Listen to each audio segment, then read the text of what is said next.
அப்பா. அப்பா அப்படின்ற வார்த்தை சொன்னாலே எவ்வளோ எமோஷ்னலாக ஃபீல் ஆகுதுல்ல.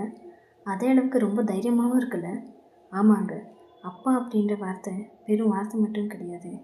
உண்மையான பாசம், தியாகம், தைரியம், நம்பிக்கை, சந்தோஷம், இப்படி நிறைய சொல்லிக்கிட்டே போகலாம். இதுலேயும் பெண் பிள்ளைகளுக்கு அப்பானாலே ரொம்ப ஸ்பெஷல் தானே.